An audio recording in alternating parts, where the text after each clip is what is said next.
Namo tassa bhagavato arahato samma sambuddhassa. Namo tassa bhagavato arahato samma sambuddhassa. Namo tassa bhagavato arahato samma sambuddhassa. Buddham Dhammang Sangham Namasami.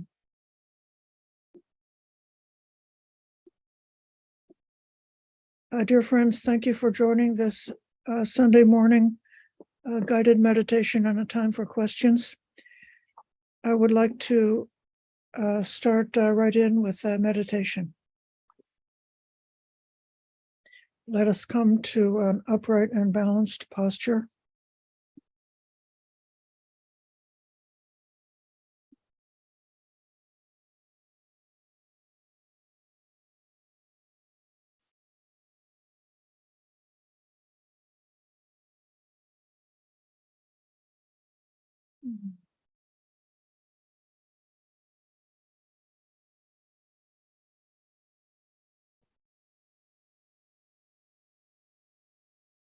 Making the determination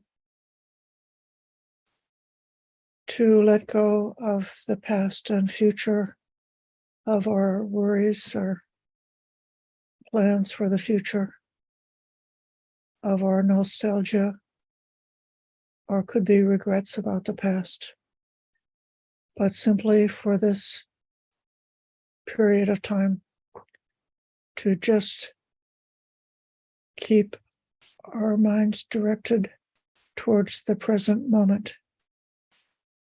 and what can arise in the here and now.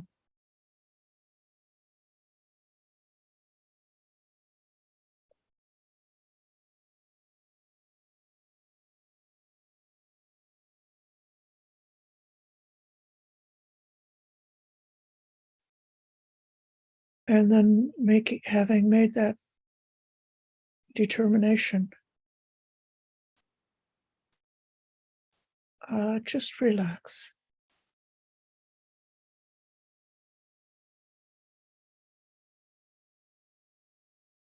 Watching the present moment is not more difficult than watching the leaves of a tree shimmering in the wind. Just relax and watch.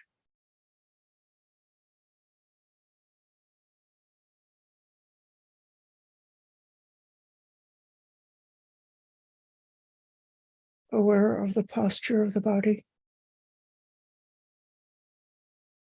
seated on the chair or the cushion, or possibly lying down. Just knowing this is the body.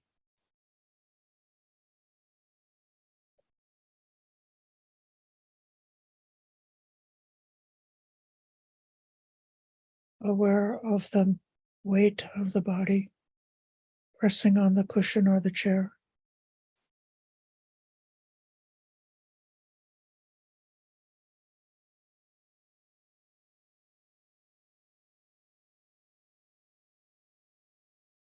Aware of the touching sensation, the seat touching the chair, the hands touching the hands, the clothing touching the skin, the air touching the skin or the face.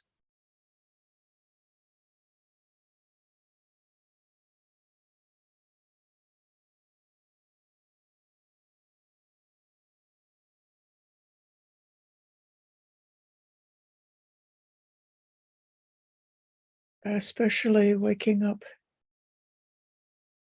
the sense gate for touching.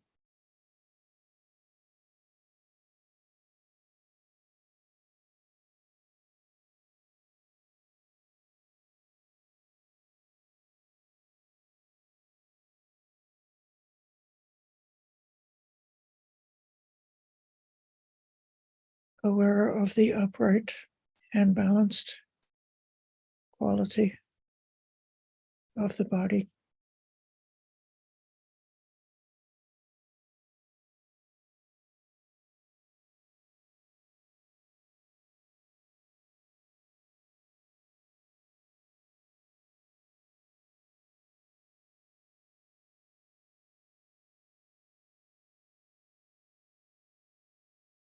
A balance of energy and relaxation. The energy of the upright posture, like the body is reaching up towards the sky. The relaxation of the settled posture. The body is resting on its seat,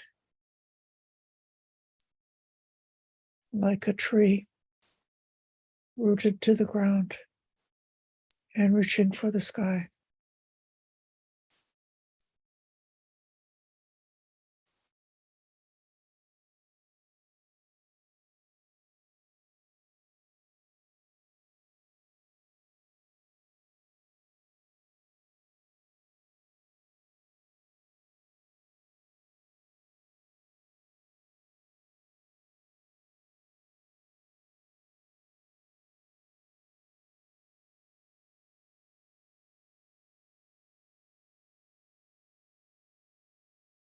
And letting the soft parts of the body relax and rest. Making this face soft.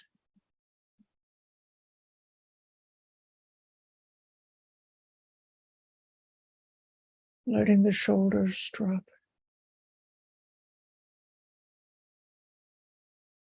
Letting the belly be soft.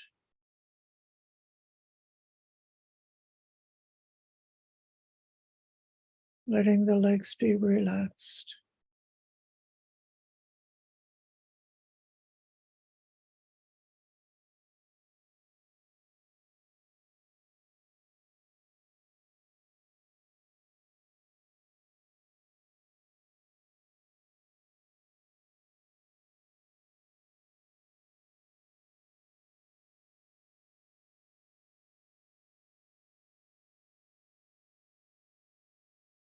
Aware of anything touching the body.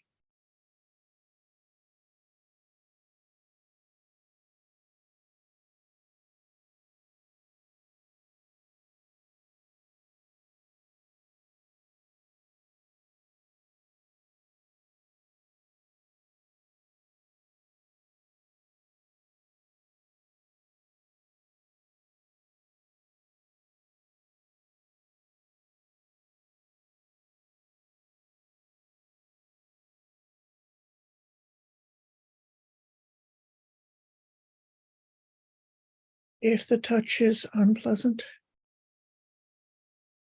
like an itching sensation or a pain, stay still and relaxed. Just watch.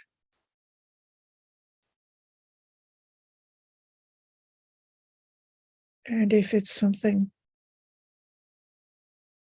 neutral, like the hands touching, stay awake and pay attention.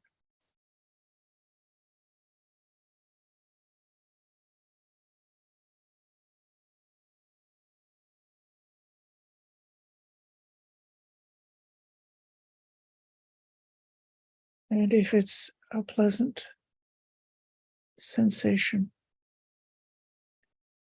stay calm and just see it.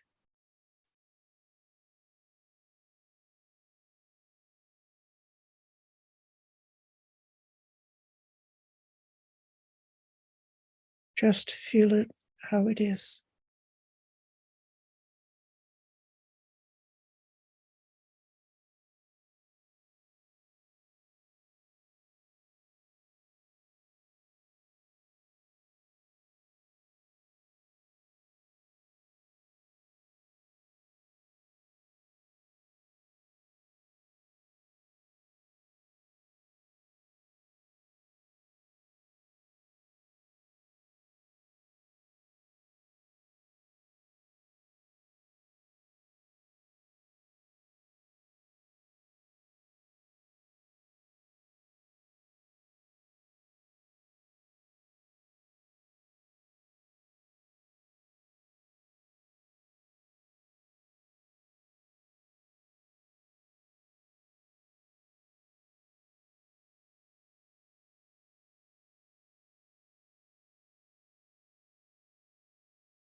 And if the breath is noticeable, aware of in-breath, aware of out-breath.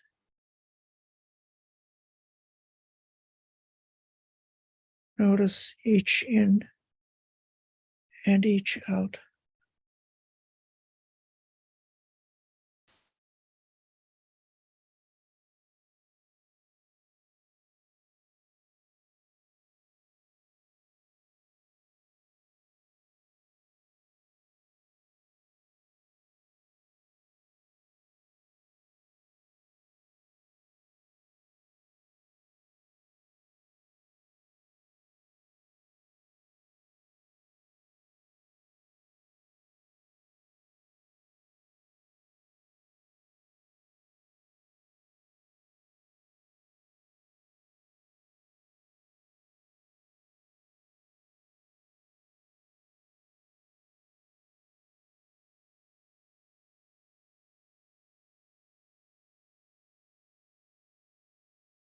Notice the difference between the in-breath and the out-breath.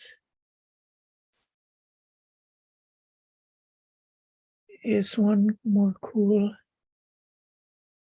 and one more warm?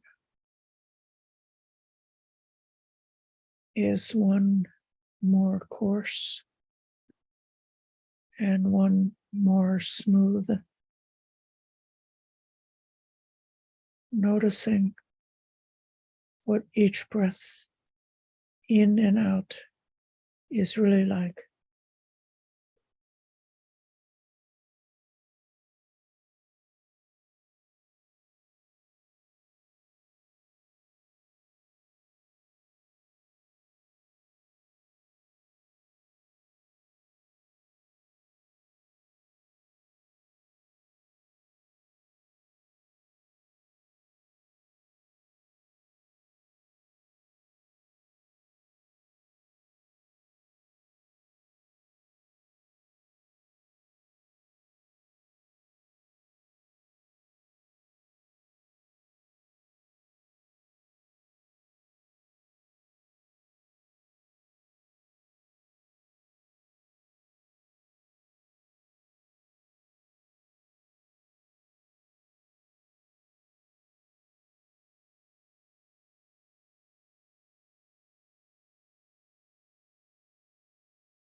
noticing the beginning of each breath.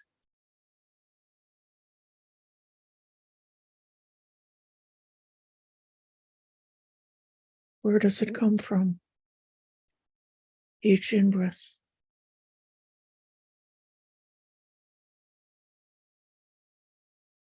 And noticing the ending. Where does it go? Each out-breath.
seeing more deeply into the breath.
Gently emerging from this breath meditation, letting awareness come to many other things.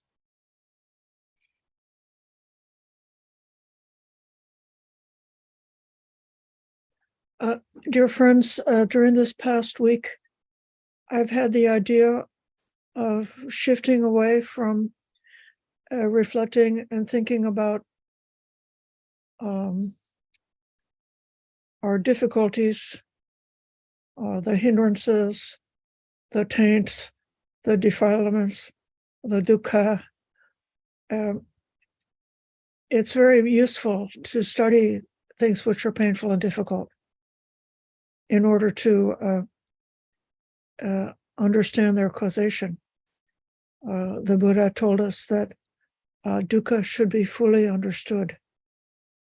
And in fact, every time we experience some kind of difficulty, say, it could be some negative mood, or it could be wanting to stick with the meditation subject, but not able to stay with meditation because the mind just wants to think about our problems, and feeling disappointed in ourselves because of not being able to have what we call a quote, quote, good meditation on a particular day. But actually, those moments when the mind is not doing what we tell it to do, those times when we see the difficulties, those can be the most fruitful opportunities with kindness and compassion to look deeply into our suffering and to see where it comes from, how it starts, and how it finishes, noticing especially those moments when whatever the difficulty was comes to its end, and noticing so clearly, oh, what was that change? How did that happen?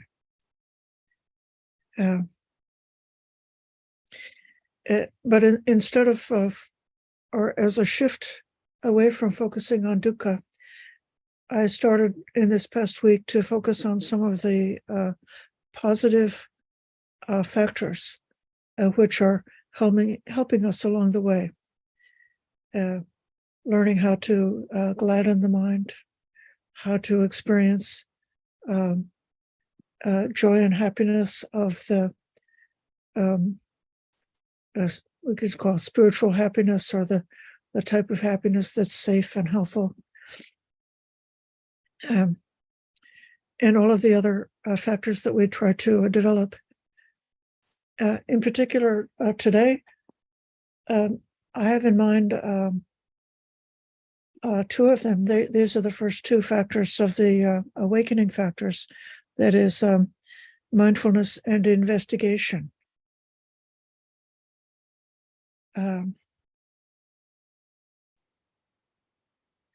Mindfulness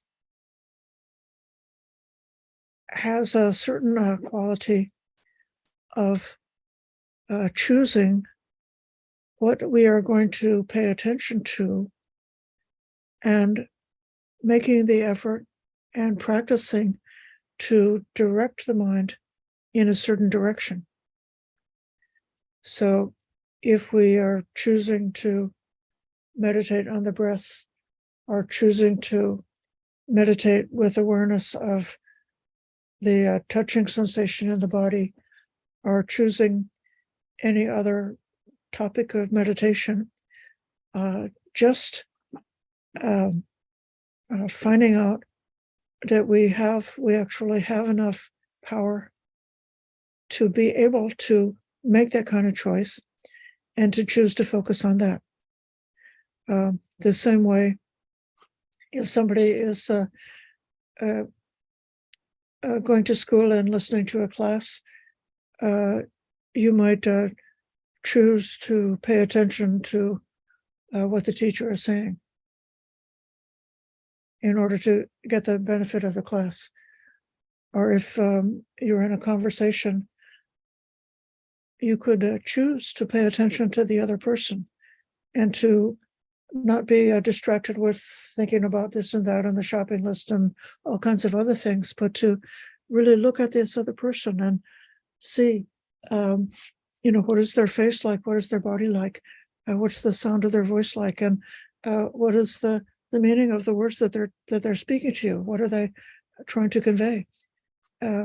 So just having that and cultivating that and becoming perhaps a little bit more skillful in being able to direct the mind is something that's a great resource for a happy life. We can even gladden the mind when we know we have that ability. I don't know if any of us or all of us can remember the first time we tried meditation. It might have been that if we got the instruction to watch the breath, that one would be able to pay attention to 2 or 3 breaths in a row. And then the mind would start thinking about something else. And so we had to go through a period of coming back again and again before gradually, with more practice, we became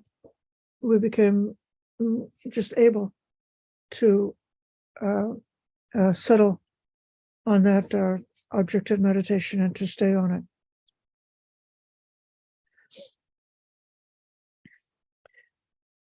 And with that, we're developing a certain strength, a certain skill, a certain ability. And having cultivated a skill, we can be pleased and happy because of having that. Beyond that, there's another way that being able to choose in that way is a cause of happiness. And that is that in terms of shamatha meditation or tranquility meditation, even though perhaps for most of our life we have to be involved with doing things, we have to do hundreds of different chores, we have to obey thousands of different rules. You don't realize, you think that Bhikkhunis have a lot of rules, but just the rules of etiquette that a normal person observes are more numerous than all the written down rules in the Bhikkhunis Patimokkha. There's far more than 311 things you have to remember just to observe basic politeness in the world, not to mention the traffic rules you have to use when you're driving the car and so forth.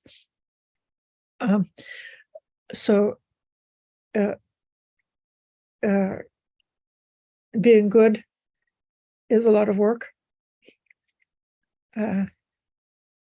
Doing something hard is a lot of work.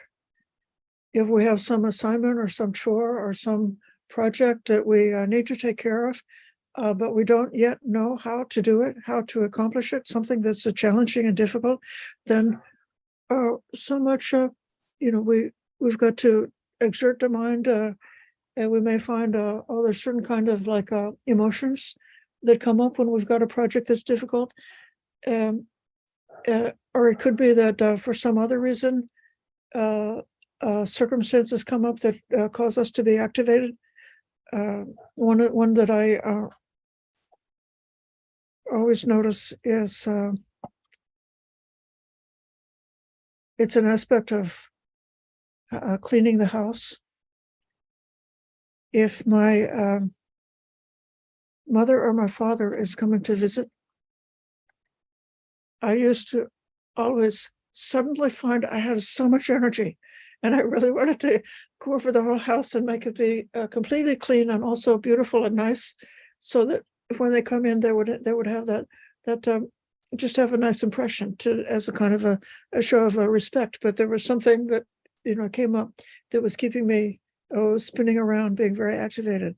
But then with this mindfulness this meditation, we can choose sometimes from time to time when we're doing shamatha meditation, we can just put it down, put it all down, and have a real rest from all of that activation of the mind, that we're just choosing just enough activation to stay awake and to watch the object of meditation.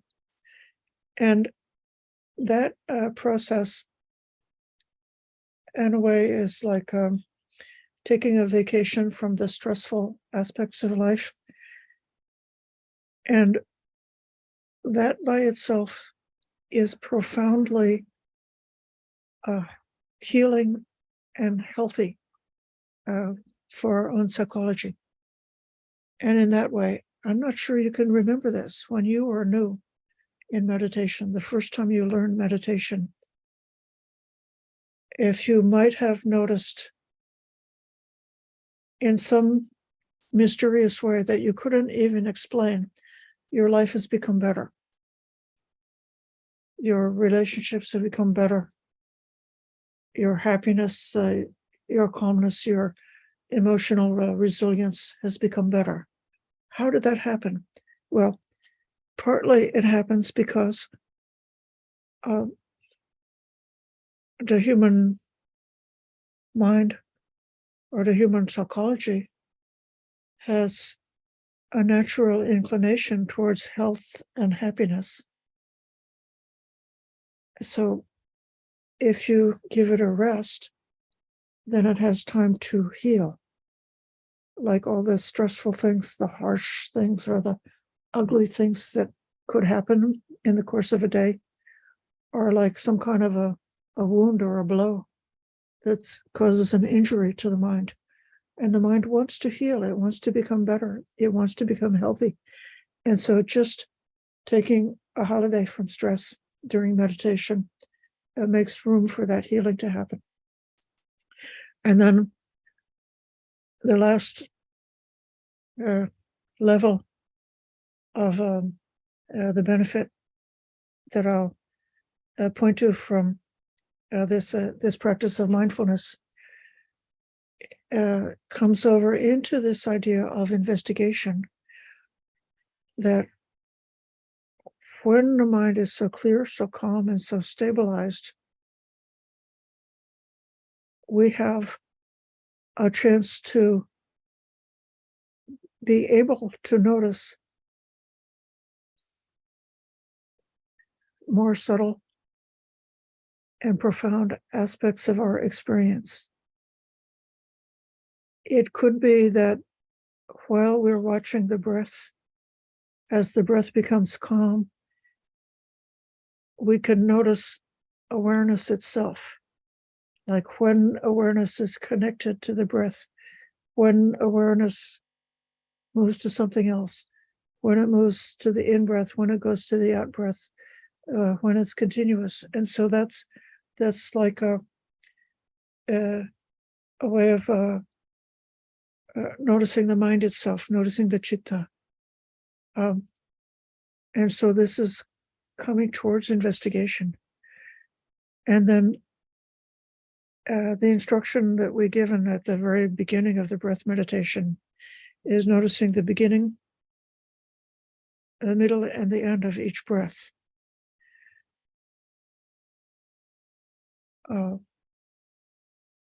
Spiritual people have been curious about the beginning of things for a long time. Even probably the very first humans were interested in the beginning of things.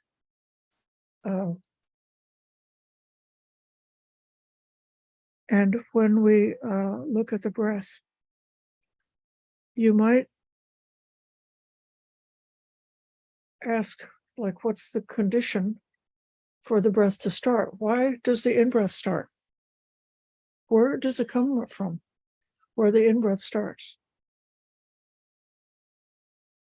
And you might notice that this body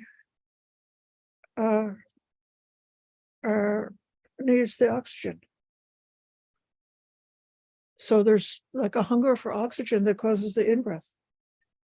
And then there's the fullness that causes the out-breath that needs to be relieved to let the out-breath go. It's the process of life itself that causes the breath to come and go. So this constant motion of breath is arising because we're a living animal. We have to breathe. We're the kind of animal that breathes. And so then that can be noticed. It can be seen directly. And so when in the suttas, when the Buddha talks about where dependent origination, and we hear about birth, old age, sickness, and death, and where birth comes from, and that birth comes from becoming, and becoming comes from attachment, and attachment comes from greed. So there's this whole sequence, like, how is it that we got to be born to become this kind of animal that has to breathe? So all of this is actually available for your direct experience through investigation, just as a result of watching what's actually going on when we breathe in and we breathe out. And so in that way, the Dhammas that we might have heard about, or the ideas that we might have heard about when we were first introduced to what the Buddha taught, what's the teaching, how can we get out of this dukkha? It's all available to be found out directly through this investigation, which is coming out of this mindfulness. We have a chance to see for ourselves.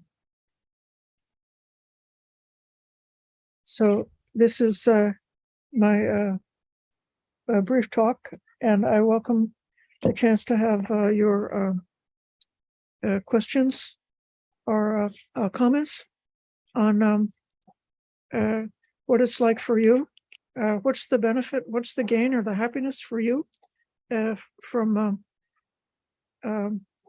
this breath meditation practice, or from this practice of mindfulness. And so if you would like to comment or ask a question, please make the hands up signal or put your hands in Anjali, and I'll be happy to hear you.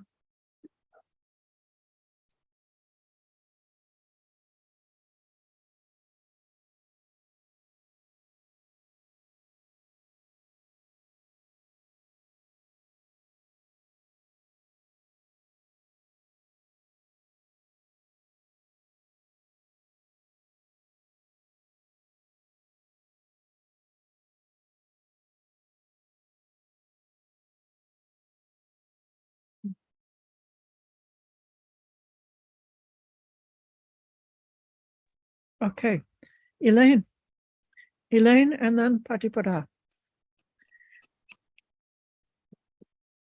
One of the big benefits for me is I'm slower to anger, and I recognized how self-entitled I was.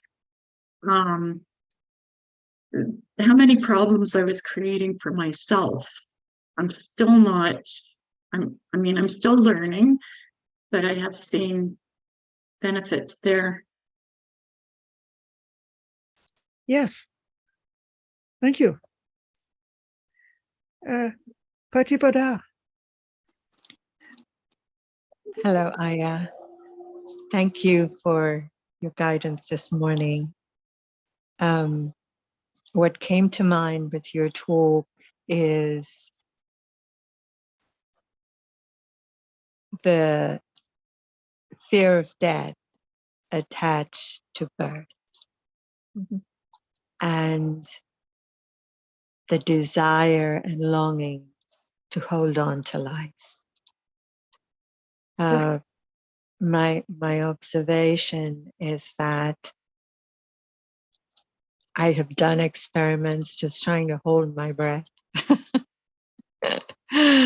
And it isn't like I have any control about this. The body desires life.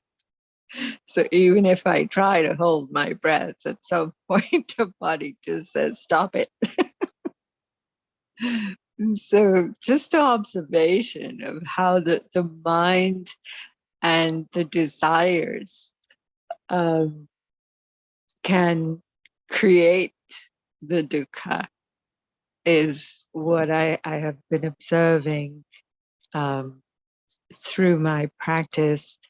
The desire I'm finding in, and the attachment, the actual attachment to the desire and the wanting the outcome, certain outcomes of pleasure,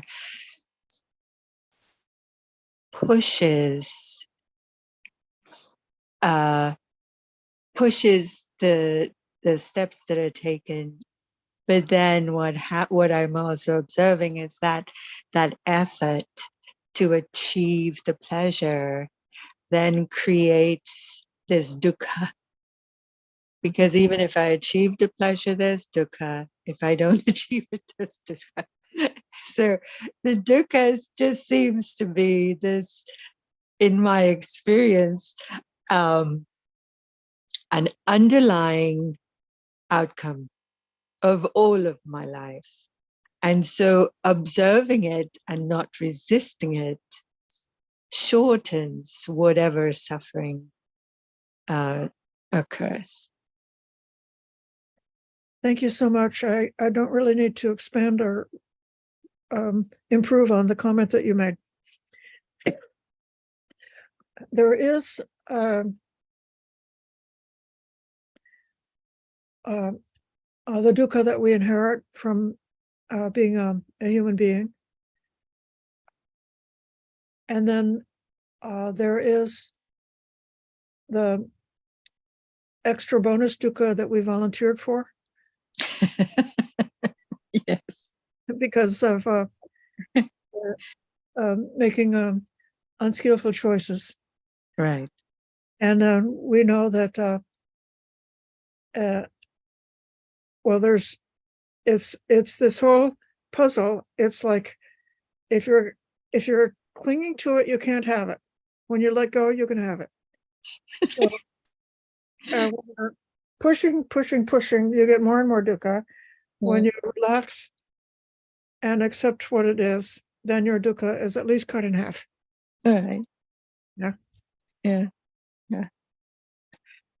It really is an amazing, the human process is just an amazing experience to observe. It sometimes seems like it's so simple, and yet with the desire and the attachment to the desire, the stronger the attachment to the desire, the deeper and more intense the dukkha I create.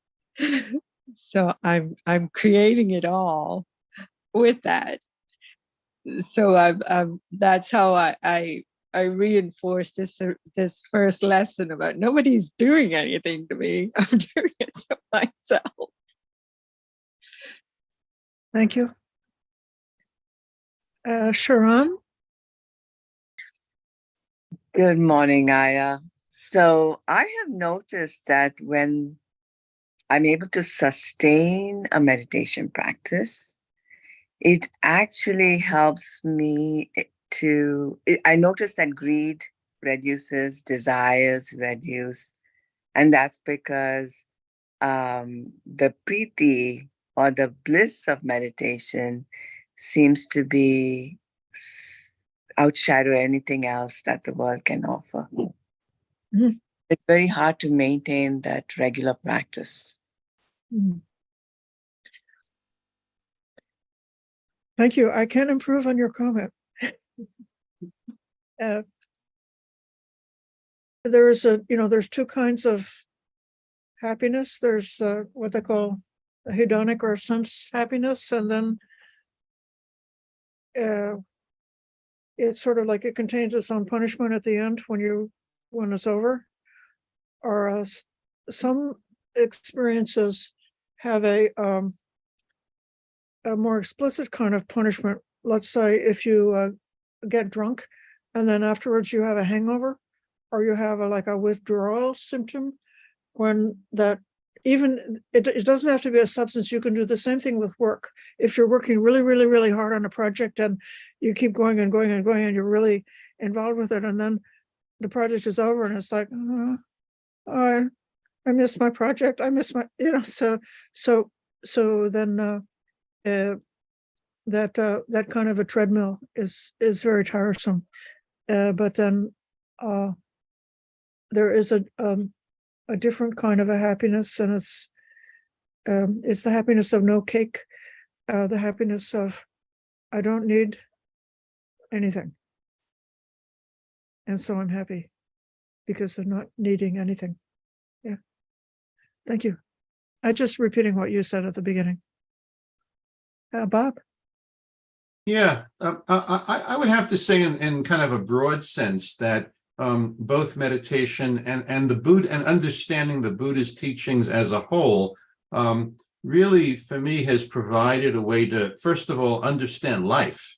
All this stuff coming at you, to kind of make sense of it and give you kind of a platform to stand on, where you can make all this stuff coherent.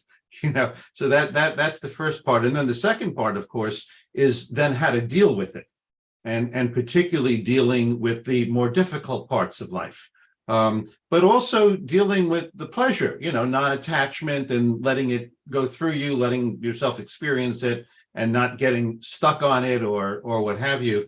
So for me, in a broad sense, all of the Buddhist teachings, meditation being a part of it, fulfills those two things: a way to understand life and a way to deal with it, a way to have some perspective on what's going on. So that's my response. Thank you.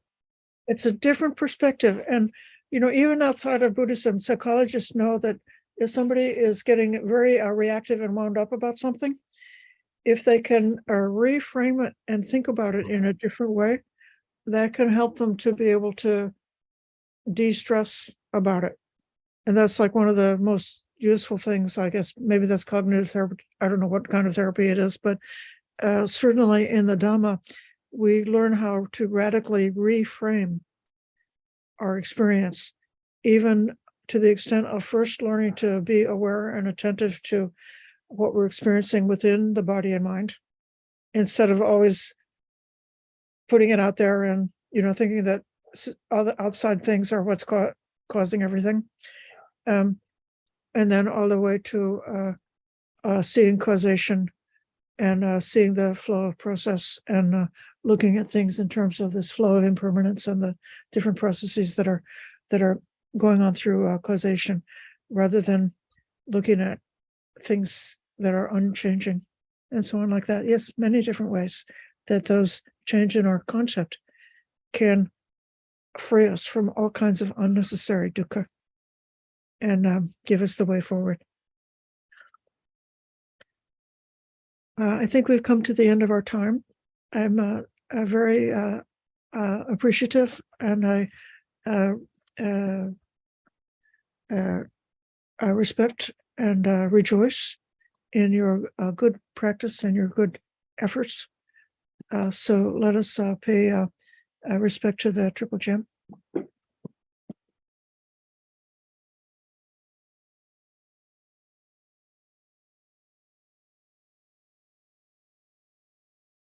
Araham Samma Sambuddha Bhagava Buddham Bhagavantam Abhivademi Savakato Bhagavata Dhammo Dhamma Namassami Subhatipanno Bhagavato Samvika Sangho Sangham Namami.